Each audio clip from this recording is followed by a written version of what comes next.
Welcome to Power Driven Diesel. In this episode we're going to be testing the BorgWarner SX-E 362.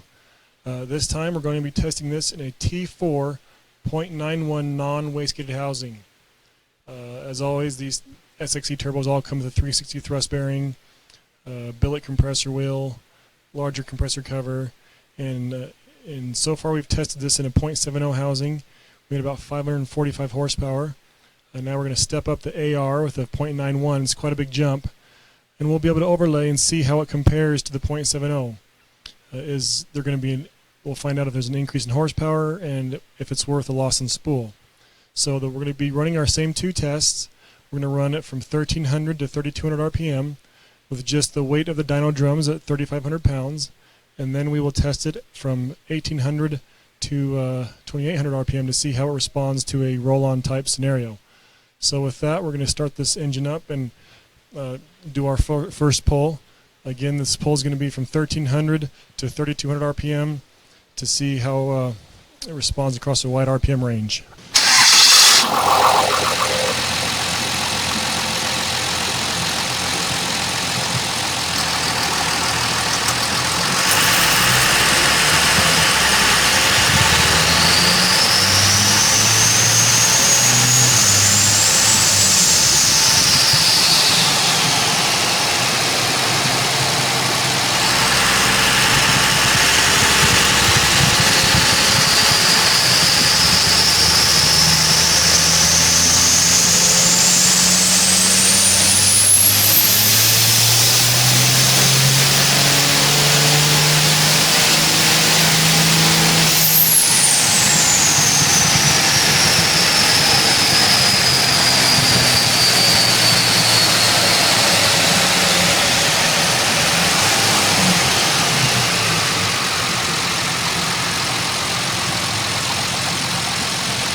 Alright, let's walk over and check it out.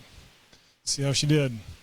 Alright, so let's look at our peak power numbers here. This is interesting, we picked up a little power. Before it did 545, I believe. This time it did 550, 560. And what was the torque on this one? 1200. Okay, so it definitely felt laggier. Let's overlay the 0.70 housing on top of this 1300 to 3200 RPM run.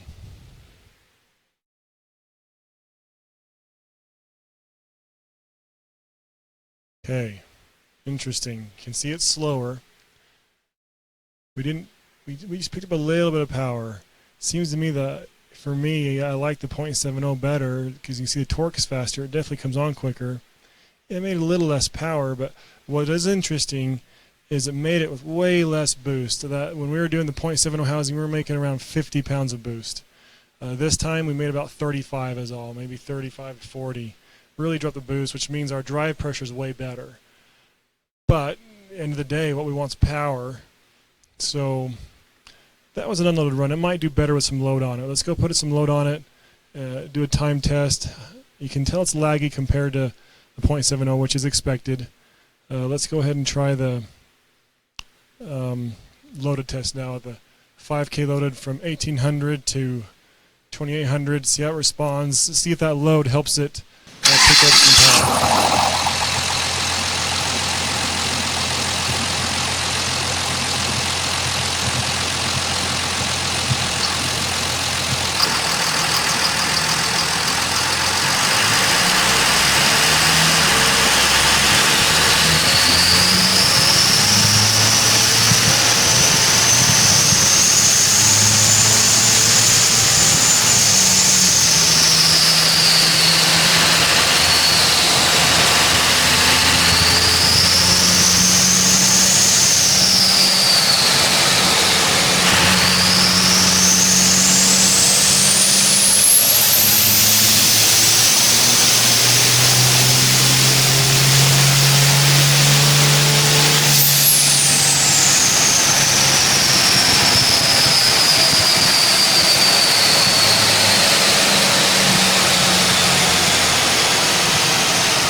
Alright, let's pull up the graph and take a look at it, see what we're looking at here. If we look at our peak power, peak torque, the load, what's our peak power here? 560, 555. So we lost about 10 horsepower, but again, we just did the run back to back. You always lose power back to back runs. It's just heat soaked, and so what I want to see is the overlay from the 62 before. Let's see how much faster the one spooled compared to the other.